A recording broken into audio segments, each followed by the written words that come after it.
Hello, അസ്സാം വലൈക്കും. Welcome back to my channel. എല്ലാവരും സുഖമായിട്ടിരിക്കാമെന്ന് വിചാരിക്കുന്നു. അപ്പോൾ ഇന്ന് നമ്മളെ ഒരു കണ്ടിന്യൂസ് വീഡിയോ ആണ്. നമ്മൾ ആദ്യം ഒരു വീഡിയോ അപ്ലോഡ് ചെയ്തിട്ടുണ്ടായിരുന്നു, എൻ്റെ പ്രഗ്നൻസി ആൻഡ് ഡെലിവറി എക്സ്പീരിയൻസ്. അപ്പോൾ അതിൻ്റെ കണ്ടിന്യൂസ് ആയിട്ടാണ് ഈ വീഡിയോ പോകുന്നത് കേട്ടോ. അപ്പോൾ നമ്മളവിടെ ആദ്യത്തെ വീട്ടിൽ പറഞ്ഞു നിർത്തിയത് കണ്ടിട്ടുണ്ടായിരുന്നുള്ളൂ. അപ്പോൾ പിന്നെ ഉമ്മ ഫീഡ് ചെയ്യാൻ വേണ്ടി ഫസ്റ്റ് ഫീഡ് ചെയ്യാൻ വേണ്ടിയിട്ട് ഉമ്മ അവനെയും കൊണ്ട് വന്നപ്പോൾ തന്നെ അവൻ്റെ മുഖത്ത് ആദ്യത്തെ വീട്ടിൽ പറഞ്ഞു നിർത്തിയത് എൻ്റെ ഡെലിവറി കഴിഞ്ഞ് നമ്മൾ വാട്ടിൽ കിടക്കുന്നതാണ്. റൂമിലോട്ട് ഷിഫ്റ്റ് ചെയ്തിട്ടില്ല, അതിൻ്റെ മുന്നത്തേന്.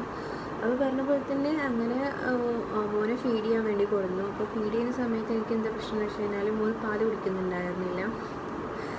അത് പ്രശ്നമായിരുന്നു. അത് നിങ്ങൾക്ക് ഡെലിവറി കഴിഞ്ഞ് ഇനി ഡെലിവറി ചെയ്യാൻ പോകുന്ന ആൾക്കാരാണെന്നുണ്ടെങ്കിലും അങ്ങനെ കിടക്കുന്ന സമയത്ത് മോൻ പാൽ കുടിക്കില്ല എന്നിട്ട് ഒരിക്കലും ടെൻഷൻ അടിക്കും. ഞാൻ ഏറ്റവും ടെൻഷൻ അടിച്ച ആളാണ് ഞാനും. അതുകൊണ്ട് ഞാൻ പറയാം, ഇപ്പോൾ അൽഹംദുലില്ലാ നന്നായിട്ട് പാൽ കുടിക്കുന്നുണ്ട്. അങ്ങനെ നിങ്ങൾക്ക് തോന്നുകയാണെന്നുണ്ടെങ്കിൽ ഒരിക്കലും ടെൻഷൻ അടിക്കരുത്. ഇപ്പം പാൽ കുടിക്കുന്നുണ്ടായിരുന്നില്ല. 2 മണിക്കൂറായിട്ട് ഉമ്മ അവനെ കൊണ്ടുവന്ന് ഫീഡ് ചെയ്യാൻ വേണ്ടി, പക്ഷേ മൂപ്പര് പഠിക്കില്ല, അങ്ങനെയായിരുന്നു.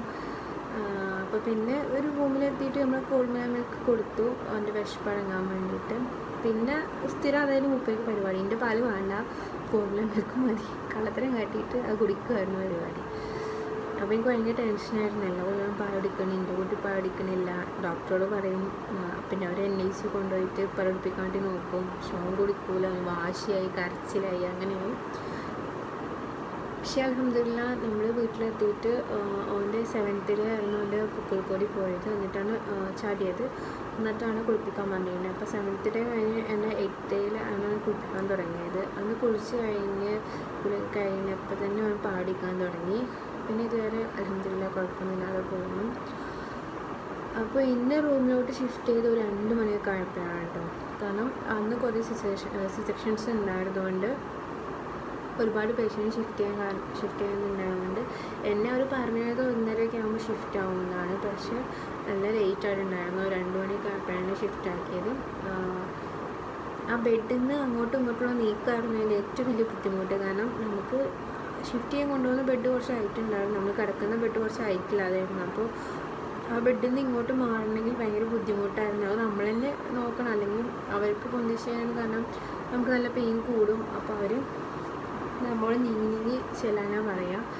നല്ല പെയിനായിരുന്നു. പിന്നെ 2 മണി ഷിഫ്റ്റ് ചെയ്ത് കഴിഞ്ഞിട്ട് പിന്നെ കുറച്ച് ട്രിപ്പ് ഇട്ടു. പിന്നെ പെയിനിൽ ഇഞ്ചക്ഷനും കാര്യങ്ങളൊക്കെ തന്നു. പിന്നെ മോനൊന്ന് ഫീഡ് ചെയ്യാൻ വേണ്ടി നോക്കി, പക്ഷെ അവൻ കുടിക്കുന്നില്ല.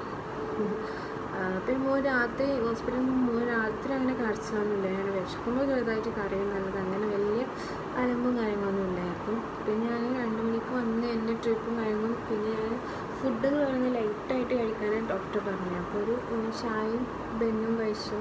നല്ല വിശപ്പുണ്ടായിരുന്നു കേട്ടോ. കാരണം രാവിലെ ഞാൻ ഡെലിവറിക്ക് കയറുന്ന സമയത്ത് ഒരു ഉപ്പുമാവ് കഴിച്ചിട്ടാണ് ഡെലിവറിക്ക് കയറുന്നത്. ഞാൻ പറഞ്ഞല്ലോ, ചെക്കപ്പിനായിട്ടാണ് പോകുന്നത്. അപ്പോൾ അവൻ ഉച്ചയ്ക്ക് വന്ന് ഫുഡ് കഴിക്കാവുന്ന രീതിയിലും ലൈറ്റായിട്ട് എന്തെങ്കിലും കഴിച്ചിട്ട് പോകുന്നതാണ് ഞാൻ കരുതിയത്.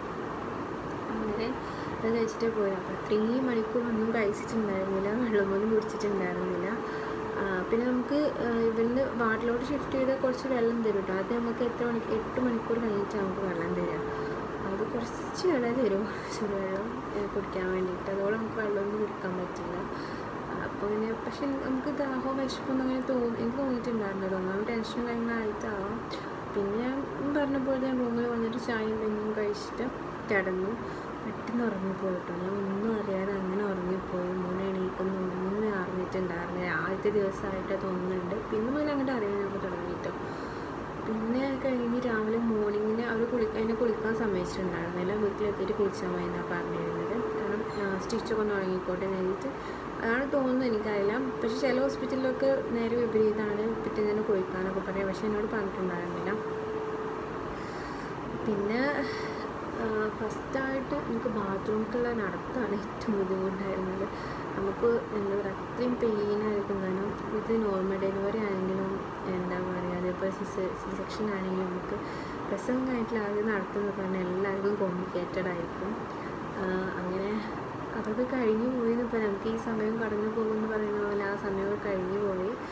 അതൊക്കെ ഓർക്കുമ്പോൾ ചെറിയ ഇപ്പോൾ എനിക്ക് കണ്ണട വെച്ച് കഴിഞ്ഞാൽ ലേബർ റൂമിൽ ലൈറ്റും കാര്യങ്ങളും ഓപ്പറേഷൻ തിയേറ്ററിലെ ഡോക്ടേഴ്സിൻ്റെ കാര്യങ്ങളൊക്കെ എനിക്ക് ഓർമ്മ വരും. എനിക്കിപ്പോഴും ആ റിക്കവറി ചെയ്ത് വന്നിട്ടില്ല ഞാൻ ആ പെയിനും കാര്യത്തിനും. പക്ഷേ നമ്മൾ ഞാൻ എന്താ പറയുന്നത് വെച്ച് കഴിഞ്ഞാൽ നമ്മളൊരു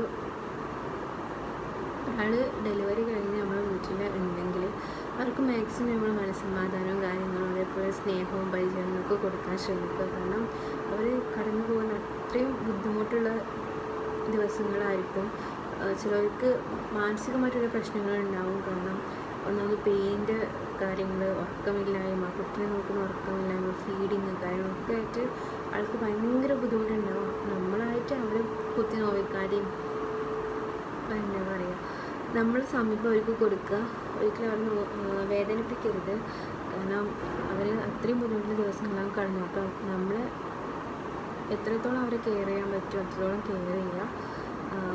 അപ്പോൾ എൻ്റെ ഡെലിവറി കഴിഞ്ഞപ്പോഴാണ് ഒരു ഉമ്മ എന്നുള്ളൊരു വേല എനിക്ക് അതിന് മുന്നേ മനസ്സിലായിട്ടില്ല എന്നല്ല പറയുന്നത്, കുറച്ചും കൂടി ആഴത്തിൽ എനിക്ക് മനസ്സിലാക്കാൻ പറ്റിയത്. എൻ്റെ ഉമ്മയുടെ സ്നേഹം കുറച്ചും കൂടി വർദ്ധിച്ചതെന്ന് വേണമെങ്കിൽ പറയാം. സ്നേഹമില്ല എന്നല്ല പറയുന്നത്, പക്ഷേ എല്ലാ പെൺകുട്ടികൾക്കും അങ്ങനെ തന്നെയാവും. നമ്മൾ ഡെലിവറി കഴിഞ്ഞ് കഴിഞ്ഞാൽ ഉമ്മമാരുടെ കുറച്ച് സ്നേഹം കൂടും. കാരണം നമ്മൾ ആ സ്റ്റേജിലൂടെ കടന്നു പോകില്ല. അപ്പോൾ എൻ്റെ ഉമ്മയും ഇതൊക്കെ കഴിഞ്ഞിട്ടല്ലേ നമ്മളവിടെ എത്തുന്നതെന്ന് പറയാം. അപ്പോൾ നമ്മൾ ആരും ഉമ്മമാരെ കരയിക്കരുത്.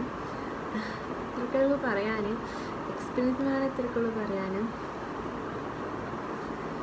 അപ്പോൾ എല്ലാവരും നമ്മളെ ഭാര്യ ആയിക്കോട്ടെ, പെങ്ങളായിക്കോട്ടെ, ആരായിക്കോട്ടെ, ഡെലിവറി കഴിഞ്ഞ് നിങ്ങളെ വീട്ടിൽ അവർ കിടക്കുന്നുണ്ടെങ്കിൽ അപ്പോൾ അവരെ മാക്സിമം കെയർ ചെയ്യാൻ ശ്രമിക്കുക.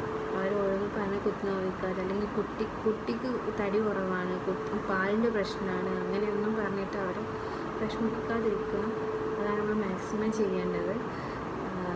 മാക്സിമം കെയർ ചെയ്യുക, അത്രയും പറയാം.